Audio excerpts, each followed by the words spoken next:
You step outside to grab the morning mail, and you immediately feel dozens of eyes fixed on you. A massive flock has gathered on the power lines and the gutters. They remain silent, tracking your every movement as you walk across the driveway. This coordinated gathering was set in motion days ago, when you casually tossed a single snack to a lone bird on the sidewalk. For a crow, receiving food is the start of a long-term social association. Once that connection is established, the bird's behavior toward you changes for years to come. Most urban animals, like pigeons or even common squirrels, process a feeding through simple instinct. They eat the food and then immediately lose interest in the human who provided it. Crows possess a massive pallium, the region of the brain responsible for high-level processing and problem-solving. This neural density gives them an intelligence that rivals primates, allowing them to categorize humans as distinct individuals.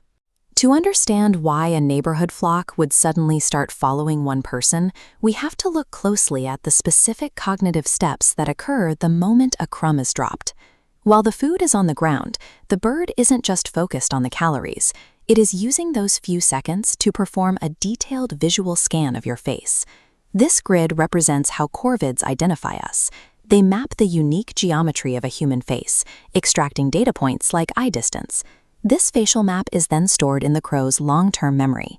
You are now a known individual. This memory is incredibly durable. A crow can recognize your face years later, even if you change your clothing, wear a hat, or grow older.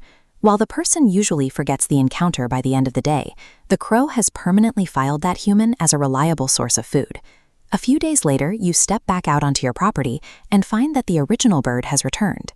But this time, it has brought 10 other crows with it.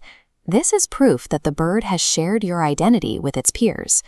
Crows use a complex system of vocalizations and displays to communicate.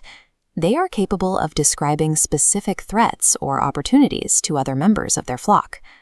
This diagram illustrates how information spreads through a local population. By sharing your appearance and your location, the original bird allows the entire flock to recognize you as a person of interest. Crows that were never present for the initial feeding, birds that never saw you before, now know exactly what you look like and where you live. The flock has effectively synchronized its behavior. A group of independent birds has become a coordinated social network, all focused on a single person. This is why the man in the video is followed whenever he leaves the house. The flock isn't protecting him. They are maintaining their connection to a proven food source. This behavior is reinforced by a concept called reciprocity. This is the biological drive to exchange items of value to strengthen a social bond. In many cases, crows will bring gifts to their providers. They search for shiny objects, like coins or bottle caps, and leave them on doorsteps or sidewalks as a form of social exchange. This is an intentional effort to maintain the relationship. Unlike other urban wildlife, crows are actively trying to cultivate a long-term interaction with the humans they recognize. Their high-level cognitive abilities allow them to bridge the gap between the wild and human society, treating us as part of their social world. Feeding a crow is never a one-time event.